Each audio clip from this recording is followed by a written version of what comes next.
पे आते हैं। आज के ताज़ा खरीदारी वाले शेयर्स आपकी स्क्रीन पर होंगे।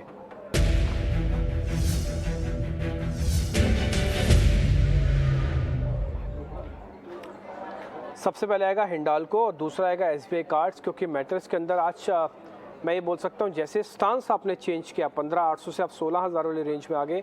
शॉर्ट कवरिंग के शेयर्स देखने चाहिए थे।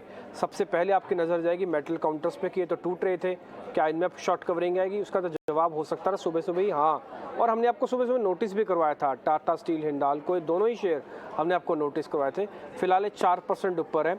प्रशांत जी जरा चेक कीजिएगा, ये ट्रस्ट वर्दी हैं अभी सौदे या फिर अभी ये सिर्फ एक स्मार्ट पुल है जो आने वाले दिनों में भी 4% आ सकता है? अगर आ सकता है तो फिर बताइए क्या करना है। और दूसरा एसबीआई कार्ड्स, ये धीरे धीरे धीरे करके अच्छा चला है, बेस अच्छा बना लिया, इसमें क्या करना है सर? अब डिम्पी जी दोनों शेयर पे बात करूंगा तो हिंडाल्को दोनों चार्ट में क्या डिफरेंस है। तो हिंडाल्को अगर आप देखिए एक बेस फॉर्मेशन होके कंसोलिडेशन के बाद थोड़ा अपमूव दे रहा है, यानी एक डाउन ट्रेंड में पुल बैक हो रहा है, बट ये स्मार्ट रिकवरी है। और अगर एसबीआई कार्ड की बात करूं तो वॉल्यूम्स के साथ कंसोलिडेशन से ब्रेकआउट करने की कोशिश कर रहा है। तो दोनों ही शेयर डेफिनेटली बाइंग रेंज में बिल्कुल होने ही चाहिए। स्टॉप लॉसेस और टारगेट की बात करूंगा, मेरे हिसाब से एसबीआई कार्ड आप पोजिशनली ले सकते हो और आपका स्टॉप लॉस होना चाहिए करीबन 795। टारगेट आप रख सकते हो 860 से लेके 875। ये एक पोजिशनल ट्रेड होना चाहिए। और हिंडाल्को जो है वो आपको एक शॉर्ट टर्म ट्रेड के हिसाब से करना होगा। तो इसमें आपको मेरे हिसाब से अभी करीबन ये 350-55 के जोन में चल रहा है। आपको यहाँ पे स्टॉप लॉस रखना है 345 का, यानी 345, और टारगेट आपको रखना है 370 से लेके 375 के जोन में। तो दोनों ही बाय होंगे। हिंडाल्को एक पुल बैक के लिए शॉर्ट टर्म ट्रेड होगा, एसबीआई कार्ड एक पोजिशनल लॉन्ग हो सकता है। ओके ठीक है, एसबीआई के लेवल्स आप नोट कर लीजिए और साथ ही साथ आप नोट कीजिए जरा हिंडाल्को के लेवल्स भी। फिर हम आपको जरा हिंडाल्को का एक चार्ट दिखाते हैं, बड़ा इंटरेस्टिंग चीज़ आपको दिखेगी, आपको भी देख के बेहतर लगेगा कैसे ये शेयर चला और कैसे इसका धीरे धीरे गिरावट इस शेयर के अंदर आई। पहले 375 तक का लेवल्स आप नोट कीजिएगा, फिर मैं आपको इसी चार्ट में प्रूव करूँगा 400 भी कैसे आता है। ये आप देख पा रहे हैं, आप इसको जरा गौर से देखिएगा, क्या स्मार्ट मूव इसके अंदर आया था। वी विद वॉल्यूम है, मर्ज आपको होता हुआ दिख रहा है, कोई बात नहीं, ध्यान मत देना ज़्यादा। आप ये देखो क्या स्टैंडर्ड मूव इसके अंदर आया, बहुत ही क्लासिकल डबल टॉप बना, ऊपर हेड एंड शोल्डर्स का ब्रेकआउट हुआ। शेयर जितनी स्पीड से ऊपर गया था उतनी ही स्पीड से नीचे आया। That is vertical fall, vertical rise and vertical fall. ये टिपिकली आपको मेटल्स में, आपको सीमेंट में, इनमें दिखेगा, ये रिलायंस में नहीं दिखेगा, ये आपको नहीं दिखेगा टीसीएस में, ये आपको नहीं दिखेगा इन्फोसिस में, ये आपको जहाँ पे कमोडिटी है वो वहाँ पे दिखेगा। इस तरह का सडन फॉल, इस तरह का सडन राइज और इस तरह का सडन फॉल, ये आप समझ लीजिए, पक्का कर लो कि अगर कमोडिटी वाला कोई शेयर है तो हमें इस तरह के मूवमेंट के लिए हमेशा तैयार होना पड़ेगा। ये पहला लेसन है।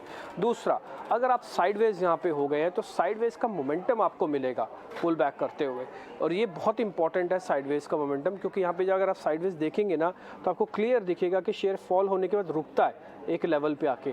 वो जो लेवल है इसकी बड़ी इंपॉर्टेंस है। एक बार मैं फिर से दिखा देता हूँ आपको साइडवेज, वो कौन सा साइडवेज का लेवल है, ये देखिएगा यहाँ पे दिखाता हूँ कॉर्नर में, बिल्कुल ये वो साइडवेज है, ये बिल्कुल यहाँ पे साइडवेज हुआ है। अब इसका एक पुल बैक दिखाने की इसकी टेंडेंसी है। ये कोई बड़ी बात नहीं है कि आपको 20 रुपये, 30 रुपये, 40 रुपये यहाँ से और आते हुए दिखे। लेकिन हिंडाल्को में सिर्फ पुल बैक के पॉइंट ऑफ व्यू से ट्रेड कीजिएगा, तेज़ी वेजी अभी नहीं बनानी है, क्योंकि जिस तरह का सीवियर फॉल है उसको कम से कम 30% रिट्रेसमेंट चाहिए होगा। आगे बढ़ते हैं, एसबीआई कार्ड के लेवल भी आप नोट कर लीजिए, उसका चार्ट तो खैर दिखाना नहीं है, आप उस लेवल्स के हिसाब से समझ लीजिए। शॉर्ट कवरिंग के दो शेयर है सर, बजाज फिनसर्व और दूसरा एमसीएक्स। प्रशांत जी जरा देख के बताइएगा क्या करना है, एमसीएक्स और बजाज फिनसर्व। निपी जी बजाज फिनसर्व में मुझे अच्छे वॉल्यूम्स दिखाई दे रहे हैं, तो ये फर्स्ट पिक डेफिनेटली होना चाहिए। और मुझे लग रहा है कि इसमें हमें स्टॉप लॉस रखना चाहिए करीबन 11,400-450 के जोन में, और हम टारगेट रख सकते हैं करीबन 12,100 से लेके 12,200। तो मुझे ये रिस्क रिवॉर्ड के हिसाब से काफी अच्छा लग रहा है, तो ये डेफिनेटली मैं चुनना चाहूंगा। और उसी के साथ में अगर एमसीएक्स देखता हूँ तो ये एक रेजिस्टेंस पे आया हुआ है, यहाँ पे मैं थोड़ा सा वेट एंड वॉच करना चाहूंगा। और मुझे लग रहा है कि अगर ये स्टॉक करीबन 1330-35 ये जोन ब्रेक होके निकल जाए तो इसमें तेजी आएगी। तो यहाँ पे अगर मैं बाय करूँ तो मुझे रिस्क रिवॉर्ड जस्टिफाई नहीं हो रहा है, तो इसमें 1335 के ऊपर ही बाय करना चाहिए। बट इस लेवल पे डेफिनेटली हम बजाज फिनसर्व में बाइंग कर सकते हैं। बजाज फिनसर्व में आप बाय कर सकते हैं, लेकिन एम6 के अंदर एक रेंज का भी अपर एंड आप टच कर रहे होंगे, तो इसलिए थोड़ा रुकना चाहिए। तो हम एक काम करते हैं, M6 को अवॉइड की कैटेगरी में डाल देते हैं। लेकिन बजाज फिनसर्व यहाँ पे 12,100 तक का टारगेट है। जिनके पास पोजीशन है कोशिश तो वही करें कि वही थोड़ा रखें, और जिनके पास पोजीशंस नहीं है अगर वो लेना चाहते हैं, देखिए एक इसमें कोई दो राय नहीं है कि बाज़ार चला है, एक round of a pull back आपके लिए कंप्लीट होता है।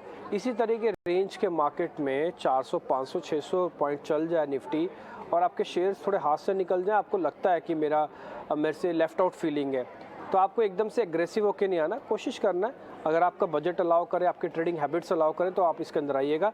मैं M6 का चार्ट आपको दिखाता हूँ।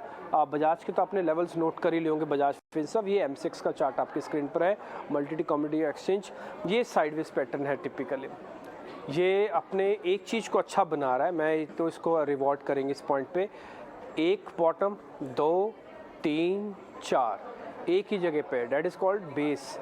लेकिन क्या हर बार का हाई प्रीवियस हाई से ऊपर है? वो नहीं है। तो शेयर का जो पुल बैक है वो स्ट्रॉन्ग नहीं है, दम नहीं है। पिछली बार का जो हाई बना, उसका जो हाई बना, उसके बाद जो हाई बना और उसके बाद जो हाई बन रहा है, ये हर बार गिरते हुए क्रम में है।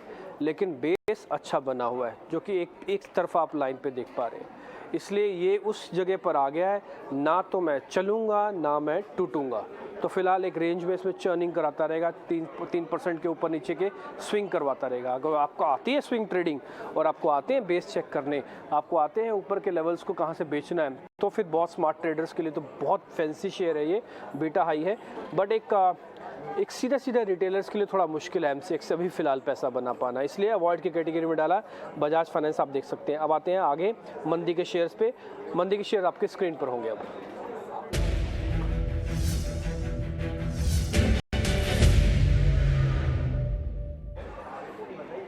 RBL बैंक, एक तो इसका अपडेट कमेंट्री ठीक नहीं थी इसलिए भी टूटा, दूसरा RCF के अंदर अब प्रॉफिट बुकिंग आ रही है। केमिकल्स वाले शेयर बड़े सेंसिटिव हैं, ध्यान रख के ट्रेड कीजिए। सर एक बार जरा RCF चेक कीजिए और RBL बैंक सर। डिम्पी जी, RBL बैंक हर बार मैं कहते आ रहा हूँ कि ये एक सेल ऑन रैली स्टॉक है काफी वक्त से, और मेरे हिसाब से अभी भी अगर आप बेचना चाहो तो स्टॉप लॉस खाली मैनेज कीजिए। वो होना चाहिए 8750 से लेके 8850 के जोन में। 88 के ऊपर आप स्टॉप लॉस रखो, मेरे हिसाब से बहुत सेफ स्टॉप लॉस है। टारगेट आप रख सकते हो जो स्विंग लो बनाता है, यानी 74 से लेके 72 के जोन में। तो रिस्क रिवॉर्ड अभी भी जस्टिफाइड है, करीबन 3.5-4 पॉइंट की रिस्क है और आपको यहाँ से 10 से 12 पॉइंट का रिवॉर्ड है। तो मुझे लग रहा है कि RBL बैंक एक अच्छा ट्रेड लग रहा है। और जहां मैं RCF देख रहा हूँ तो इस स्टॉक के लिए 78 से 80 ये एक बहुत अच्छा सपोर्ट जोन रहा है काफी दिनों से, काफी वक्त से। तो मैं सपोर्ट पे शॉर्ट नहीं करना चाहूंगा, मैं इसको शॉर्टिंग लिस्ट से निकाल दूंगा। मुझे लग रहा है ये बेस फॉर्मेशन हो रहा है, तो इसकी जगह पे मैं डेफिनेटली RBL बैंक को शॉर्ट करना चाहूंगा।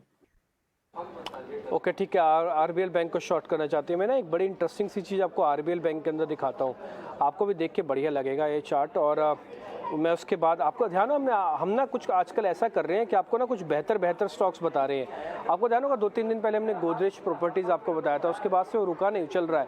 आप ना RBL भी चेक करो, देखो RBL कैसे कन्विक्शन तोड़ता है किसी शेयर्स में, तो आपको उसका साफ पता लगेगा। ये इसका पैनिक लो है। 1 मिनट में इसको चार्ट को 1 मिनट के लिए जल्दी से और थोड़ा सा ठीक कर देता हूँ, फिर आपको RBL के बारे में मैं पूरी जानकारी देता हूँ। अब आप आइए, ये इसका पैनिक लो है जो अपनी स्क्रीन पर आप देख पा रहे हैं। फिर से पैनिक लो बना था, लेकिन पिछली बार जब पैनिक बना तो गैप बन गया, देख रहे हैं गैप आ गया फर्स्ट में और सेकंड में। इस वाले के साथ कंपेयर करेंगे, गैप के बाद एक कभी भी शेयर ऊपर नहीं आया उसके, इसने कभी उसको फिल नहीं किया, साइडवेज हुआ, एक मोमेंटम बनाया, फिर से फेल हो गया, फिर से नई कैटेगरी के अंदर आके टूटना शुरू हो गया। RBL बैंक जब तक अपने इस नेचर को नहीं बदलेगा ये ऊपर नहीं आएगा। नेचर बदलेगा कहाँ पे? जब ये हरी लाइन को क्रॉस करेगा। नेचर बदलेगा कहाँ पे? जब ये लाल लाइन को क्रॉस करेगा। ये जब तक इन दोनों चीज़ों को क्रॉस नहीं करेगा नहीं आएगा RBL बैंक।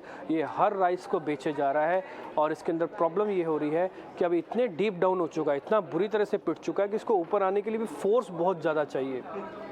एक छोटा लेवल होता है ना, आपको जल्दी फिल कर देते हैं, गैप से भी बहुत नीचे आ चुका है। इसलिए RBL बैंक पे सर का कन्विक्शन अभी स्ट्रांग बन रहा होगा, इसलिए उन्होंने यहाँ पे शॉर्ट करने की रिकमेंडेशन अभी भी आपको दे रहे हैं। RBL बैंक का डाटा एक बार दिखा दीजिए, स्टॉप लॉस टारगेट, ये भी आपको पता लग जाएगा। प्रशांत